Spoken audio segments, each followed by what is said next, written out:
Ter, unsa man ang gikugos nimo ter? Tao o bata? Bata, Bata. So dili siya tao.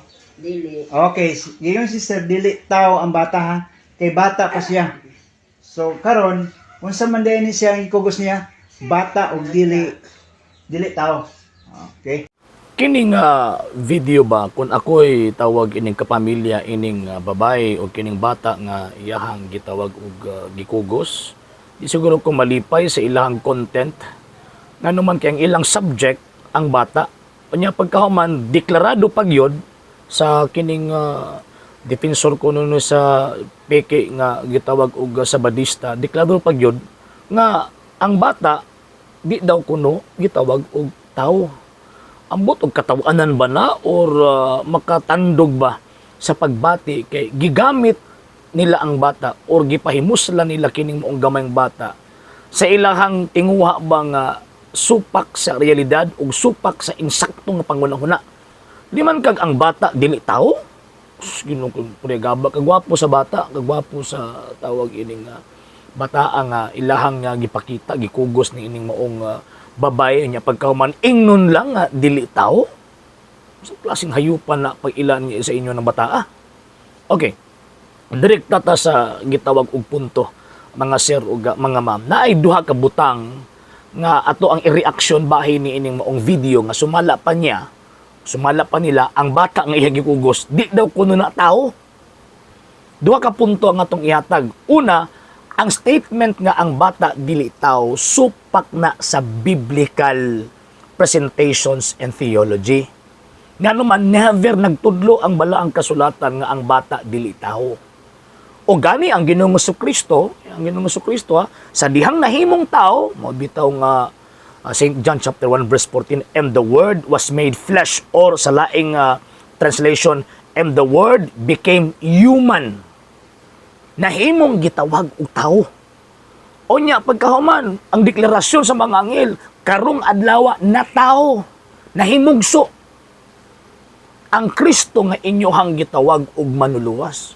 Teaching sa tuong Ginoong Jesucristo, St. John chapter 3 verse 5, ingon pa niya ang gianak og tao usab. Never nisulti nga tuong Ginoong Jesucristo nga ang gianak og tao unggoy, ang gianak og tao baboy, ang gianak og tao hayop. No. Ang giingon ni Kristo, ang gianak og tao usab. Bitaw nga tudlo na Ginoong si Kristo, inig katao na sa usa ka bata. Wa man gingon nga inig kaunggoy na. Inig ka bata na sa usa ka bata, no. Tao. Ngano man kay ang kana magong gitawag og kung mo gutag ang bata tao, referring na sa iyang nature as human. Ang bata, magsugod manggod ang tawag ining human stages or category sa gitawag sa tao. Gikan sa fetus pa siya, hangtod nga infancy, hangtod nga padulong sa childhood, magpabili na siyang gitawag og tao. Ang atong gistoryahan, kay kani manggod, kadugayan manggod lang sig deny about baptism of infants, nahulog nga ang bata di na tao. Kadugayan nilang deny, nahulog nga ilang gidinay ang realidad, ang pagkatao ni ining maong gitawag og bata. So, kumingon ka nga ang bata dili tao, supak na sa biblical na konteksto. Number 2, supak po na sa gitawag og realidad. Nga naman kasakuan ng giingon, tawagin ang tao manggod, ang tao ha, general term ha, ang tao na siya gitawag og human stages. Number 1, siyempre katong na fetal. Number 2, infancy. Number 3, nahimo siyang childhood, at pagkahuman adolescence, pagkahuman early adulthood, pagkahuman middle adulthood, pagkahuman adult, pagkahuman tawag ining old age na. Pero ayog ina nga din na tao. Di ba? Palusot ra man gud nang mingon ka nga ang bata dili tao kay matawag ba din mo nang ang bata tao unsa na kanang gikugos sa tawag na bata o tao. Kana lang nga ginag sa unang-una ba sa nihibot ang inyong pangunahuna ano? Ako ba kung ako'y membro aning maong mga punduka? Di ko musugot akong anak inong di tao. Di ko masugot oy. Sila lipay ka sila, ingon nila ilang mga anak di tao. Sige ko, purega ba? So again, supak na sa duha ka butang, realidad o sa konteksto nga nakasulat sa balaang kasulatan. Kay never nagtudlo ang Ginoong Jesucristo nga ang bata dili tao. kung ang gitundo ni Kristo ang bata tao, so apil siya sa grasya, apil siya nga dapat mahiusa sa Kristo dito niya, pinaagi ni anang moong bautismo. Kana magong statement ka ang bata dili tao, ang hinungdan magud ana, tungod kay naglikay-likay sila anang bunyag or bautismo nga kinahanglan madawaton anang bataa. Anang mga bataa kay siyempre kung ang giingon tao manggod, apil ang bata. So ilang i-deny nga ang bata dili tao, ilang i-deny na, imuon nila nga ang bata dili tao, pagkahuman, makaingon na sila nga, dili apres bunyag kay ang bata di man tao. Luyo eh. Ako gusto ko pa ba makaingon jud ko nga asa man nagibot ang ilang panguna-una ano gitagaan ta sa Ginoo insaktong rason ba? Insaktong gitawag og panguna-una kay para makadetermine ta, makahaptag tag insakto nga statement kung bagat pero kini wala asa nagibot ang ilang panguna-una ani. Gamit pagkugos pa nilang bata isip ilahang example nga kining bataa din na tao. Kung ako'y papa ana ba masumbakan kita ka. Ano man, ino nimo kung anak bitaw?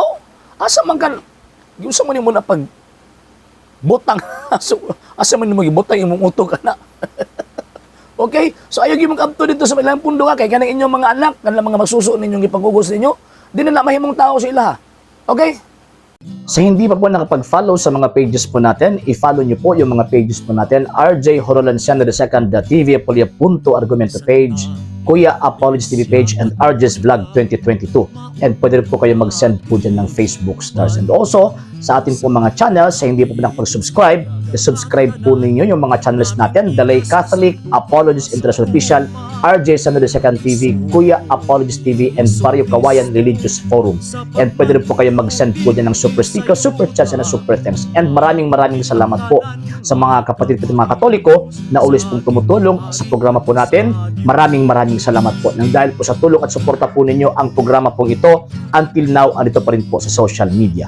And until now din po, nangangailangan pa rin po tayo sa tulong at suporta po ninyo dahil wala po kami magagawa rito mga sir, mga ma'am, kung wala po yung tulong at suporta po ninyo. Sa gusto pong tumulong, sa gusto pong sumuporta, pwede po ninyong ipadala ang tulong at suporta po ninyo sa pamamagitan po ng ating mga account numbers dyan po sa ating pong screen.